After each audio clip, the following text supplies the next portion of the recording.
அனைவருக்கும் வணக்கம்.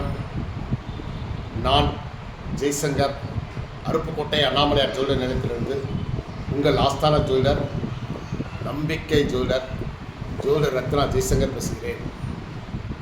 இப்போ இன்றைக்கி ஒரு மிகச்சிறப்பான ஒன்றை பார்க்க போகிறோம். சரிங்களா? இது வரைக்கும் சேனலை சப்ஸ்கிரைப் பண்ணாமல் இருந்தீங்கன்னா சப்ஸ்கிரைப் பண்ணிக்கோங்க. ஆமாம், வீடியோ பார்த்ததுக்கப்புறம் லைக்ஸ் கொடுங்க, கமெண்ட்ஸ் கொடுங்க. ஓகேவா? இன்றைக்கி நம்ம மாந்தி அப்படின்னு ஒன்று ஜாதகத்தில் இப்போ நிறைய பிரபலமாக பார்க்குறோம், ஒரு சிலருடைய ஜாதகத்தில். ஓகேவா? அது என்ன, மாந்தியை பற்றி நீங்கள் பார்க்கணும். அதோடைய மகத்துவம் என்ன, அதோடைய தனித்தன்மை என்ன அப்படிங்கிறத பார்க்கணும். சரிங்களா? ஒரு ஜாதகத்தில்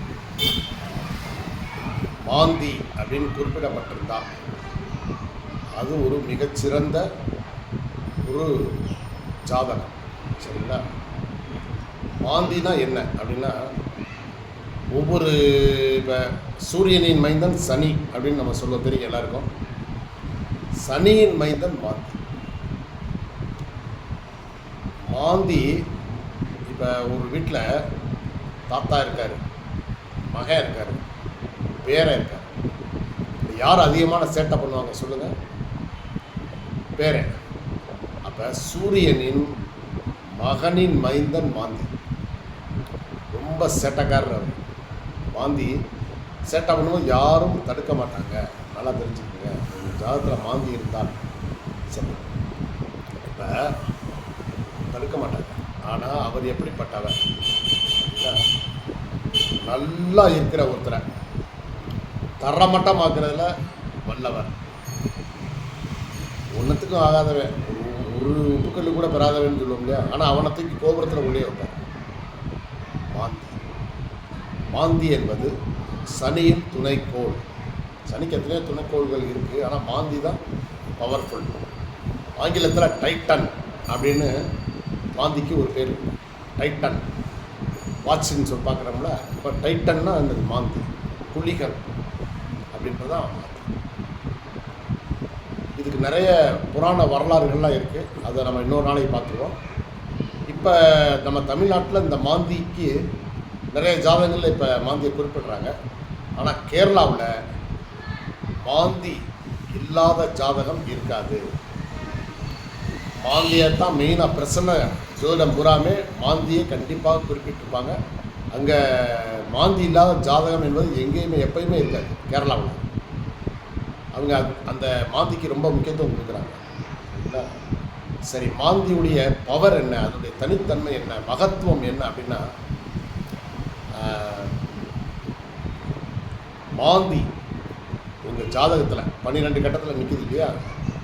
அந்த நிற்கக்கூடிய இடத்தில் மாந்தியுடன் சேர்ந்த கிரகம், ஆட்சியாவோ இல்லாட்ட உச்சமாவோ சேர்ந்த கிரகம், உச்சமாவோ பகையோ நீசமோ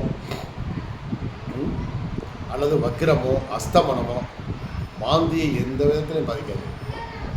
கூட இருக்கிற கிரகம் அது என்னவானாலும் இருந்து போகும், மாந்தியை பாதிக்காது. சரி, மாந்தி நின்ற ஸ்தானத்தின் அதிபதி கிரகம், மாந்திக்கு வீடு கொடுத்த கிரகம் நீசமோ உச்சமோ பகையோ, சரிங்களா, வக்கிரமோ அஸ்தமனமோ பெற்றாலும் மாந்தியை பாதிக்காது. தசாபுத்தி பலன்கள் மாந்தியை கட்டுப்படுத்தாது. சரிங்களா? அடுத்து மாந்திக்கு 2, 7, 12 பார்வைகள் உண்டு. மாந்தி தான் பார்க்கும் இடத்தை சர்வநாசம் செய்யக்கூடியவர். சரிங்களா? அதே போல் மாந்திக்கு இன்னும் சில பவர்லாம் இருக்குது. அது நம்ம அடுத்தடுத்து, ஏன்னா மாந்தி ஒரு பெரிய சப்ஜெக்டு. ஸோ அடுத்தடுத்த வீடியோக்களில் பார்ப்போம். சப்ஸ்கிரைப் பண்ணாமல் சப்ஸ்கிரைப் பண்ணிக்கோங்க. நம்ம அப்படியே கமெண்ட்ஸ் கொடுங்க. சரிங்களா? மாந்தியை பற்றி மிக விரிவாக பார்ப்போம். ஏன்னா மாந்தி ரொம்ப பவர்ஃபுல்லாக ஒரு கிரகம், கெட்ட கிரகம். ஆனால் மாந்தி சில பாவகங்களில் நின்றால் மிகப்பெரிய நன்மை செய்வார். ஆனால் சுபக்கிரகங்கள் பார்க்குது, அப்போ இவர் சுபக்கிரகங்கள் பார்க்கறனால இவர் நன்மை செய்வார் என்பதற்கு வேலையே இல்லை. பாவிகளோட சேர்றாரு, அதனால் இவர் மாந்தி ஒரு பாவி அப்படின்னோ அல்லது பலமாக இருப்பார்னு சொல்ல முடியாது. சரி, வேறு இடத்துல நின்றால் பவரும் இல்லை, அதாவது பவர் இல்லைன்னு சொல்லவும் முடியாது. இவர் எப்போயுமே தனி பவரோடு தான் இருப்பார். மாந்தி அவர் தனி, அவர் வழியே தனி, வழி தனி வழின்னு சொன்ன மாதிரி அவரை மாந்தியை எந்த கிரகமும் கட்டுப்படுத்த இயலாது. இப்போ குரு பார்க்குறாரு, சுக்கிரன் பார்க்குறாரு, புதன் பார்க்குறாரு, வளர்பிறை சந்திரன் பார்க்குறாரு, இன்னும் வேலையே இல்லை, மாந்தியை கட்டுப்படுத்த முடியாது. ஸோ அதனால தான் அவர் கொடுக்கக்கூடிய பவர் ரொம்ப ஜாஸ்தியாக இருக்கும். ஒன்றே ஒரு இதுக்கு மட்டும் மட்டுப்படுகிறார். என்னென்னா, லக்கணத்தின் சுபர் பார்வையோ அல்லது அந்த சுபர் வீட்டிலையோ இவர் இருந்தார்னா சிறிது கெடு பலன்களை குறைத்து கொள்வார். அவ்வளோதான். அதுக்காக முழுசு பலன் கெடு பலனை விட்டுருவார்னு சொல்ல முடியாது. கெடு பலனை கொஞ்சம் குறைச்சிக்கலாம். சரிங்களா? அடுத்தடுத்த எபிசோடில் நிறையா பார்ப்போம். மாந்திக்கு பரிகாரம் இருக்குது, அது அடுத்த எபிசோடில் பார்த்துக்கலாம். நன்றி, வணக்கம்.